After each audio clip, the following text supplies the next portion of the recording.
আসসালামু আলাইকুম। অবিরাম বাংলা সংবাদে সবাইকে স্বাগত জানাচ্ছি। আসিফুর রহমান সাগর। বিএনপির স্বতন্ত্র প্রার্থীরা চিন্তায় ফেলেছে জোটের শরিকদের। দলের সিদ্ধান্ত অমান্য করে অধিকাংশ আসনে প্রতিদ্বন্দ্বিতা করছেন তারা, যা নিয়ে অস্বস্তিতে শরিক দলের প্রতিদ্বন্দ্বী প্রার্থীরা। এটা জোটের প্রতিশ্রুতি ভঙ্গের শামিল বলেও মনে করছেন তারা। রিপোর্টে জানাচ্ছেন মাহবুব কবির চপল। এবার জোটের ভোটে কৌশলী বিএনপি, তাতে মনোনয়ন বঞ্চিত হয়েছেন দলটির অনেক নেতা। তবে ভোটের মাঠ ছাড়ছেন না তারা, বিদ্রোহী বা স্বতন্ত্র হিসেবে প্রতিদ্বন্দ্বিতা করছেন। এতে চ্যালেঞ্জের মুখে পড়েছেন জোটের শরিক প্রার্থীরা। বিষয়টি নিয়ে বিএনপির ভারপ্রাপ্ত চেয়ারম্যান তারেক রহমানের কাছে অভিযোগও করেছেন তারা। বিএনপির স্বতন্ত্র প্রার্থীরা শেষ পর্যন্ত মাঠে থাকলে ধানের শীষের ছোঁয়ায় সংসদ সদস্য হবার স্বপ্ন অনেকের ভেঙে যাবার আশঙ্কা দেখা দিয়েছে। আমার ওখানে তো রীতিমতো চ্যালেঞ্জ হবে, যদি ধানের শীর্ষ থাকে, আমিও থাকি, জামাতও থাকে, সবার জন্যই চ্যালেঞ্জ হবে। তখন একদম ত্রিমুখী একটা লড়াই হবে। কিন্তু যদি ওই জোটের বা সমঝোতার ব্যাপার হতো তাহলে কোনো আলোচনা হতো না। বেশিরভাগ ক্ষেত্রে এই রকমই হবে। কিছু কিছু ক্ষেত্রে সেখানে বিএনপি অ্যাবসেন্ট আছে, সেটা সংখ্যা একদম কম না, যেখানে জামাত অলমোস্ট নাই। ৩০০ আসনের মধ্যে ২৮টি শরিকদের ছেড়ে দিয়েছে বিএনপি। এসব আসনে স্বতন্ত্র প্রার্থী হবার কারণে ১১ জনকে বহিষ্কারও করেছে দলটি। তারপরও নির্বাচন থেকে সরে দাঁড়াবেন না বলে জানালেন স্বতন্ত্র প্রার্থীরা। বিএনপির তো যাকে বহিষ্কার করা হয়েছে তিনি তো আবার মনোনয়নপত্র জমা দিয়েছেন, তিনি আছেন। তো এটা তো একটু বিব্রতকর, কিছুটা অস্বস্তিকর বটে। বিএনপির হাইকমান্ডের সাথে আমাদের আলোচনা হয়েছে, তারা কথাবার্তা বলবেন। আমাকে বা তারেক রহমান নিজেই আলোচনা করেছেন। আমি এখন বিএনপি করছি না, বিএনপি আমাকে বহিষ্কার করেছে। আমি এলাকার জনগণের চাপের মুখে আমি নির্বাচন করছি, আমি নির্বাচন করব, এটা আপনি কনফার্ম থাকেন। এটা হলো উনি বিএনপির ছিলেন, বিএনপি থেকে ওনাকে বহিষ্কার করেছেন।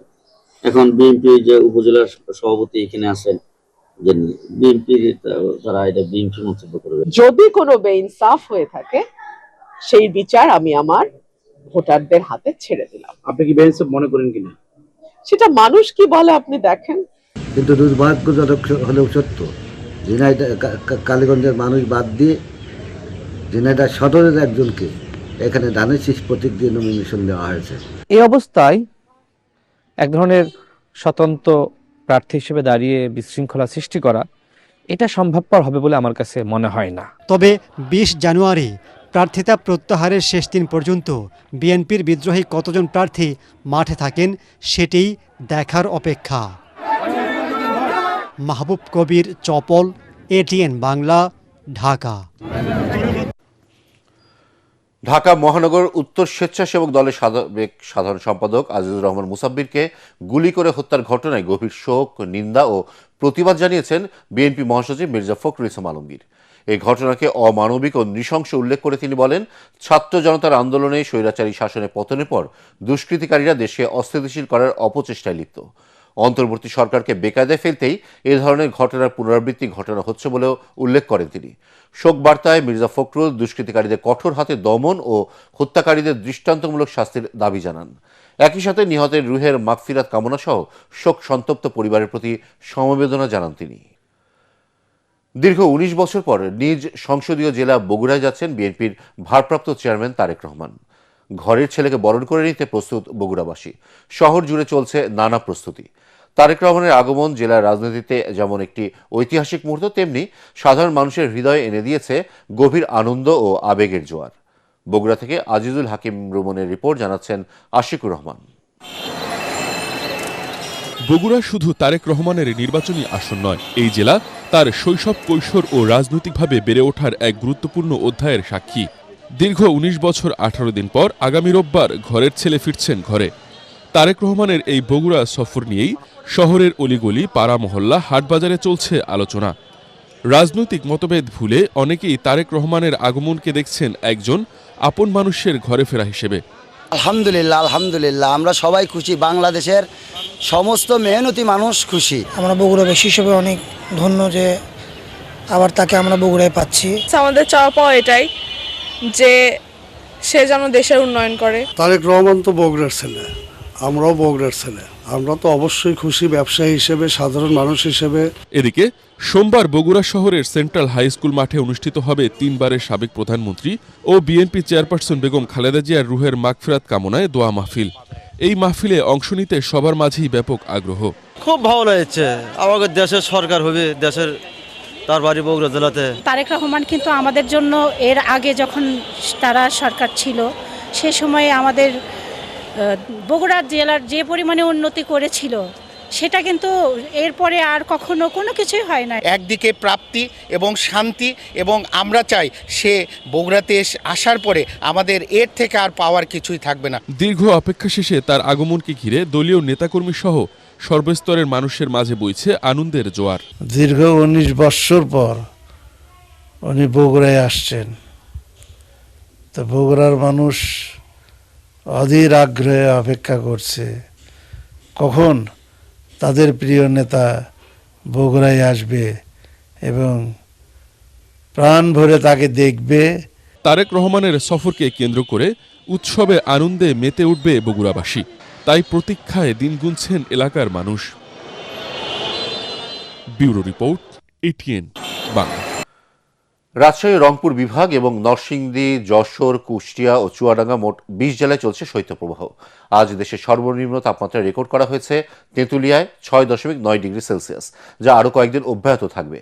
আবহাওয়াবিদ ডক্টর মোহাম্মদ আবুল কালাম মল্লিক জানিয়েছেন, আগামী কয়েকদিন তাপমাত্রা আরও কমে শীতের দাপট বাড়তে পারে। চলতি মৌসুমে জানুয়ারি মাসে আরও কয়েকটি শৈত্যপ্রবাহ হতে পারে। দক্ষিণ পূর্ব বঙ্গোপসাগরে সুস্পষ্ট লঘুচাপের কারণে ঘন কুয়াশা কিছুটা কমে বাতাসের তীব্রতা বেড়েছে বলে জানান তিনি। এদিকে তীব্র শীতে সবচেয়ে বেশি বিপাকে পড়েছে দিনমজুর ও খেটে খাওয়া মানুষ। শীতজনিত রোগে আক্রান্ত হয়ে হাসপাতালে শিশু ও বয়স্ক রোগীর সংখ্যা প্রতিদিনই বাড়ছে। এখন দেখবেন সালাম স্টিল ভোটের গাড়ি। সালাম স্টিল ভোটের গাড়ি নিয়ে কুমিল্লা 6 আসন থেকে নির্বাচনী খবরাখবর জানাচ্ছেন সহকর্মী মনির হোসেন তপু।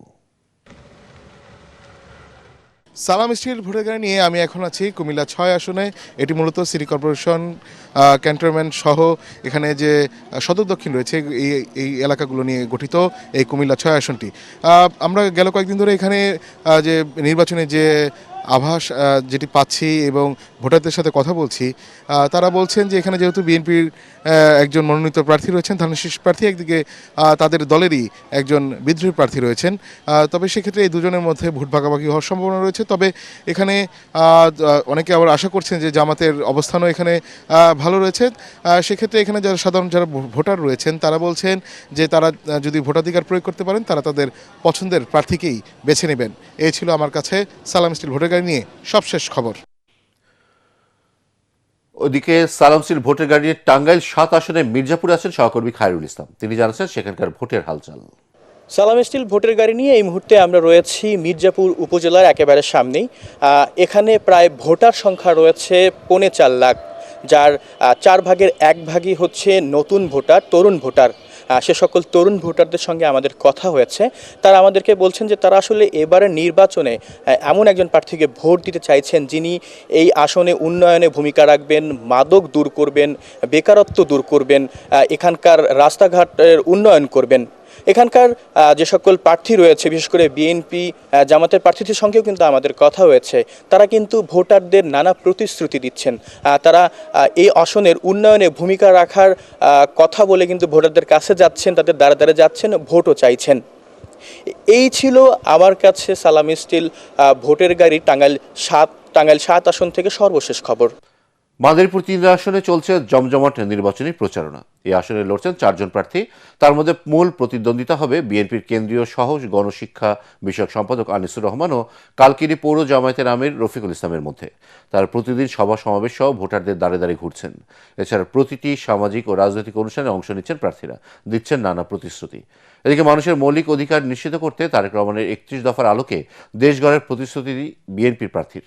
অপরদিকে জামায়াতের প্রার্থী দলমত নির্বিশেষে প্রতিহিংসা রাজনীতিকে চিরবিদায় করে সুখী সমৃদ্ধ এলাকা গড়ার অঙ্গীকার করেন।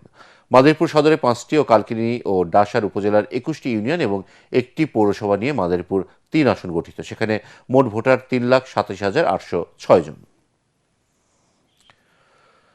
এদিকে সালামশ্রীর ভোটের গাড়ি নিয়ে নীলফামারীর 2 সদর আসন থেকে নির্বাচনী খবরাখবর জানাচ্ছেন প্রতিনিধি আবু সাইদ অপু।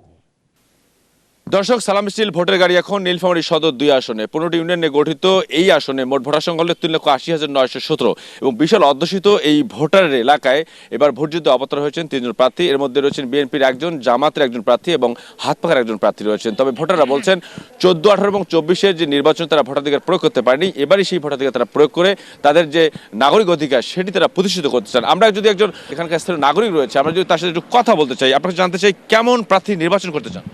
এবার তরুণরা 14 সালে, 18 সালে এবং 24 সালে তারা ভোট দিতে পারে নাই এবং তরুণদের এবার মনের আশা তারা এবার ভোট সেন্টারে যাবে, নির্বিঘ্নে তাদের মনের যে আশা তাতে এবার ব্যক্ত করবে এবং সঠিক জায়গায় তারা ভোটটা দিবে।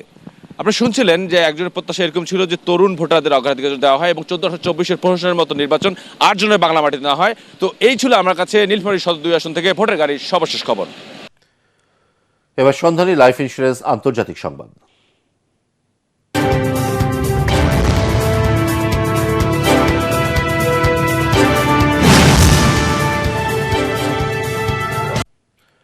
জীবনযাত্রা ব্যয় বৃদ্ধির প্রতিবাদে ইরানে চলমান সরকার বিরোধী বিক্ষোভ তীব্র আকার ধারণ করেছে। স্থানীয় সময় বৃহস্পতিবার রাতে রাজধানী তেহরান সহ দেশের বিভিন্ন স্থানে হাজার হাজার মানুষ রাস্তায় নেমে আন্দোলনে শরিক হন। টার্কিশ সংবাদ মাধ্যম ইয়েনেত নিউজ জানিয়েছে, বিক্ষোভকারীরা পুলিশের মোটরসাইকেল, রাষ্ট্রীয় টিভি, সংশ্লিষ্ট ভবন, গভর্নর অফিস ও সর্বোচ্চ ধর্মীয় নেতা আয়াতুল্লাহ আলী খামেনির ছবিতে আগুন ধরিয়ে দেয়। ইরানের শেষ শাহ শাসকের ছেলে রেজা পাহলেভির আহ্বানে বৃহস্পতিবার রাস্তায় নেমে আসেন মানুষ। এ সময় তারা সরকারের বিরুদ্ধে বিভিন্ন স্লোগান দেন। দেশটির বেসরকারি সংবাদ মাধ্যমগুলো জানিয়েছে, দেশের বিভিন্ন জায়গায় রাষ্ট্রীয় স্থাপনায় আগুন ধরিয়ে দিয়েছে বিক্ষোভকারীরা। অনেক জায়গায় বিক্ষোভকারীদের স্বৈর শাসকের মৃত্যু হোক স্লোগান দেওয়া হয়েছে। এমন বিক্ষোভের মুখে বিচ্ছিন্ন করে দেওয়া হয়েছে ইন্টারনেট ও মোবাইল ফোন সংযোগ, যদিও দেশটির সরকার এ নিয়ে কোনো ঘোষণা দেয়নি। এটিএন বাংলা ও এটিএন নিউজের পটুয়াখালী উপকূলীয় প্রতিনিধি জাহিদ রিপন ইন্তেকাল করেছেন। ইন্না লিল্লাহি ওয়া ইন্না ইলাইহি রাজিউন। বৃহস্পতিবার সন্ধ্যা 7টায় রাজধানীর ইসলামী ব্যাংক হাসপাতালে চিকিৎসাধীন অবস্থায় তিনি মারা যান। শুক্রবার বাদ জুমা পটুয়াখালী কলাপাড়ায় জানাজা শেষে পারিবারিক কবরস্থানে তাঁকে দাফন করা হবে। জাহিদ রিপনের মৃত্যুতে শোকাহত এটিএন বাংলা ও এটিএন নিউজ পরিবার। এবার খেলার খবর।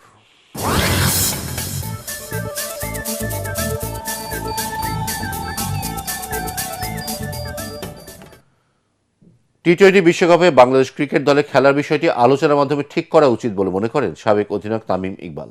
জিয়া আন্ত বিশ্ববিদ্যালয় ক্রিকেট টুর্নামেন্টের ট্রফি ও জার্সি উন্মোচন অনুষ্ঠানে তিনি কথা বলেন। তামিম জানান, দেশের ক্রিকেটের ভবিষ্যৎ নিয়েও ভাবতে হবে। আইপিএল থেকে মুস্তাফিজকে বাদ দেওয়াকে দুঃখজনক বলে মন্তব্য করেন তামিম।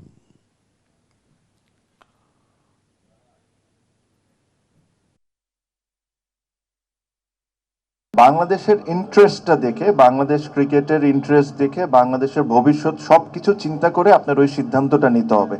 যে কোনো কিছু আপনার ডায়লগের মাধ্যমে যদি সমাধান হয় তাহলে এর চেয়ে ভালো কোনো কিছু হয় না। পরবর্তী সংবাদ দেখার আমন্ত্রণ জানিয়ে এখনকার মতো শেষ করছি। এটিএন বাংলা সংবাদ ইউটিউবে দেখে ব্রাউজ করুন, youtube/ATN বাংলা।